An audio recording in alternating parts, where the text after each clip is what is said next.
see? I can't even scare a crow. They come from miles around just to eat my feelings, laugh at my face. Live from the governor's mansion, you're listening to the Krows Corner Podcast. So I got with a sick ass clip and went all out. Yo, yo, yo. What up, what up, what up? It's your boy Adam Hill. This is Wahamiyd. You got Gov on the board. You know what I'm saying? We got an honorable guest in tonight. Yeah, special guest. You know what I'm saying? Yeah. None other than T.Lucas. Yo, what up, everybody? DC the coldest, stand up. the coldest, you know what I mean? DC stand up. Yeah. DMV. What up, though? What number episode is this? I don't know, 7, 8, 9. Seven. That's Episode a special number. 7. That means tonight it's going to be complete. No doubt, no doubt. 7 is the number of completion. Yes.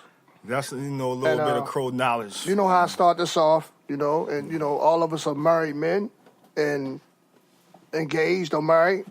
But I want to, how was y'all, you fellas week? How was y'all week? Okay, I thought you was going somewhere else with No. How was y'all, how was your week, man? I mean, the week is smooth. The week is smooth. It was cool. Yeah, I It's always Friday, ask that. you know what I'm saying? This is Friday, so I'm happy that we back. That's what's up. Again That's what's for up. episode 7, with a special guest. I would say honorable guest. No question. I don't want to say special, honorable. I Thank put you. that at, on a higher level, No doubt, no doubt. Thank you, brothers. You know what I'm saying? Umar, you know me and you go back, way back to Jiffy Lube days. Jiffy Lube days. That's You know what I'm real. saying? That's real. Was that like the 90s?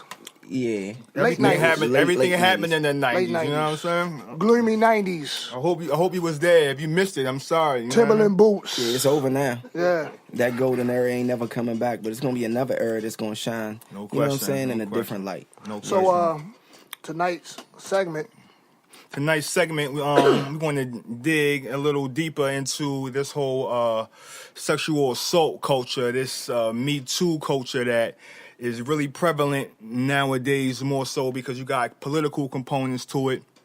But more specifically with the Me Too movement, it deals with basically women standing up and letting their voices be heard, them telling their truth. And it's important to support women, as we mentioned before, in some of our earlier podcasts, because as we all know, we all have significant others or daughters and women in our lives. And so it's important to stand for them, stand next to them, and support them, Women are the, cornerstone of the family, you know what I'm saying? The glue, you know what I mean? Yeah. So this intimate partner violence thing is a real hot button topic nowadays, And so we see a lot of people, well, more and more people standing up and letting their voice be heard. And so it raises a question, what is the culture for women, not only in America, but around the world, How are women viewed? Are women respected in the way they should be respected? Or are they objectified? You feel me? Can I say something on Yeah, that? no doubt. Because I know I'm a guest and everything, you know what I'm saying? But I definitely have some strong feelings on that one.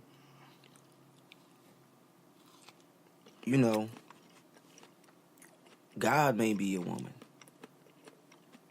What I mean by that is, like, the ability to give life, to produce life. You know what I'm saying? Like, women are very divine in that nature. A man can't produce life. He can come up with the seed, but without the woman, you can't really manifest that life.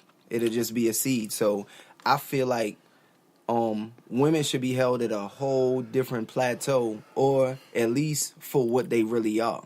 You know what I'm saying? Mm-hmm. They're the creators of life. They're the nurturers as well. You know what I'm saying? They are so instrumental. The female aspect is so instrumental to life that it is the beginning of life. It doesn't begin with a man. It begins with a woman. And then it goes off to become a man or whatever the case may be. But, you know what I'm saying? It's the beginning. So just that one point I wanted to drop before even having this conversation. They're that important. Well, I think I beg to differ just a little bit. And the reason why I say if you go back, and I don't want to get all religious, like in the Bible, Eve was taken from Adam's rib. And if you know anything far scientifically, even what the Quran says that how the sperm is formulated from the man's side, you understand? And then it enters the woman, you know, the sperm, it enters her egg, you feel? So when we say God is more like self-sufficient, doesn't need any help to create. With man and woman, it takes two. That's why you had a family structure. And if one is absent, there's no life. So it must be two to make a life, and there must be two to make sure that life is grown, it's nurtured, it's grown into a good specimen. Absolutely, you understand? Absolutely. So, and but I see your point, though. It takes balance. It takes balance, definitely. You know, that's why it's a two-part of the equation. You know what I mean? You know, children need both of those aspects. They need the masculine aspect and the feminine aspect in terms of, you know, their nurturing and their growth and their development. You know what I mean? I feel as though it's also important to indicate that in that act of procreation, you know, that should be something that is definitely consensual. You know, that should be something that, you know, happens within the, you know, right circumstance. Be it there may be varying opinions on, you know, what that looks like, but at the end of the day, it should be consensual. You know, when it doesn't become consensual, or when it isn't consensual, is when you have a problem. You have a major problem. And so what we're seeing now is that people are being, women more specifically, are speaking out and speaking up, you know, in terms of some of the experiences that they have experienced throughout their you know, life. And so we have like right now, and in the Supreme Court, we have Judge Kavanaugh, who is basically up for nomination for the Supreme Court, the highest court in the land. And he has, I think now, 5 women who basically saying that he sexually assaulted them at some point in time in their life, you know. And so when you think about how women should be treated, and like not only the ethical and the moral aspect of how women should be treated, but when you add another component in terms of this Supreme Court nominee who will be making very, very long-lasting, significant decisions for the country. Yeah. I mean, you know what I mean? Is this the character of a person that we want in that position? Because that Supreme Court position is a lifelong appointment. It's not like something that you work for a couple of years and then, you know, you resign or whatever you do. This is a lifetime appointment. So, T.Lucas, how you feel about the situation what's going on in Washington? Shed some light on it. I feel like this. Like, we all human beings. We make mistakes. But we're starting to see that a lot of the veil is being pulled back. Because this has been going on. It's not like it's just now starting. It's not just like Kavanaugh's the first person. I remember who's the guy, that sports team who was like basketball, football. Basketball. And oh, you talking about the guy who he's like owned the LA older Clippers? Guy. Yeah, the and, Clippers. They recorded him. Sterling. Donald Sterling. Recorded, yeah. Is Donald Sterling? What's his ethnicity? I might white. Throw it out there. Yeah. Or Caucasian. Segue. Caucasus Mountains. And like that's what I'm saying. This has been going on, but pardon me. That culture of, like I was saying, not respecting women. Sure. Like that's been the Caucasian ideology for I don't know, almost forever. Yeah. I don't know. It goes as far as that we can remember. As far as we can remember. Let me ask you guys this question. And it was an old saying that, you know, we grew up with.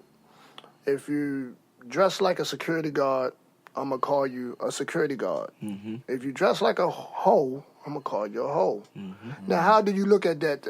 Granted that we're in the workplace. Mm-hmm. So if you see a young lady with a tight skirt on, acting out of character as a woman should, do you still respect her regardless of the fact? And doing that by action and teaching her, or do you, react to her as the way she seeking attention? That's you a deep understand what I'm saying? question. Like, how do you approach something like that? Although it's a workplace. I think that's at the core of what the problem is with the country. How do we interact with women, and what are the boundaries in which we should interact with women, and what are the some of the things that we should be doing when we conduct ourselves with women, right? And so I would say probably I would lean towards the first piece. I would approach the young lady in a state of informing her, maybe. You know what I mean? But you got to tread lightly on that, because some people take offense to that. Yes, and they believe in their truths. Because let's say a young woman say, she may call that offensive. Like, he offended me. Right. He's discriminatory. I should have the right to wear what I want to wear. Right. And see, that's where it get a little gray. It ain't gray. It's the times that we live in. It's like Sodom and Gomorrah. You know what I'm saying? It's like Sodom and Gomorrah, because everything can go on.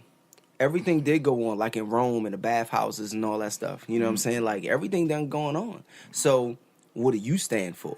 And it really is an individual choice. So when we look at, there's the young woman who's dressing provocative, a little bit loosely, you know what I'm saying? And so you could choose to talk to her and be like, hey, sister, why is you doing this?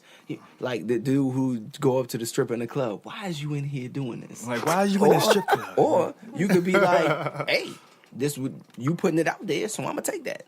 And then what I don't agree with is the take that. Because there's no need for a grown man, you know what I'm saying, to need to take, you know what I'm saying, that precious part of a woman. There's no need for that. Right, and I think under at that no point, circumstance. At that point in time, I think it becomes a man has to check a man sort of thing, And as men, we got to do some introspection too, like take a look at ourselves and like how do we impact that situation, whether in the positive or the negative. So, like, you know what I mean? You know what? That's good for the next week's segment. Dress code in society and the workforce. Because if that's the case, it's an old saying, why stop there? Let me come to work with some Speedos with my shirt off, gyrating in a woman's face. It's a double standard, and we all know that. And it's even in the black community, it's a double standard with the woman, which is why I started out. The woman should be respected more on a whole nother type of level than what she's doing. Absolutely. No doubt. So that wraps it up for segment 1, Krows Corner. Peace.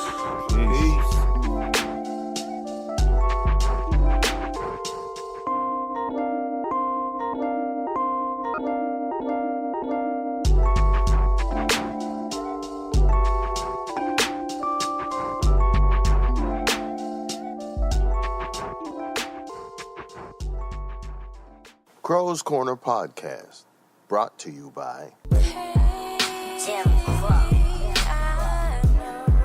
with their debut album, The Uninvited. See their side, already been told. But this music for the woke. Get your copy on all streaming platforms today.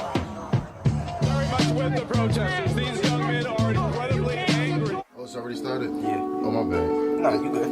2018. We don't need to do all the necessary. Come on. Jim Crow, Breathe more. the DC, EMV, let's get it. She snort coke, bisexual fetishes were her antidote. Love posting, slow grinding, smooth locomotion. 3 youth in a stolen Corolla, 3 80s and Mollies, a 6-pack of Coronas. Out of state place, these walls from Minnesota. She's a runaway who went astray, who fell in love with a monster.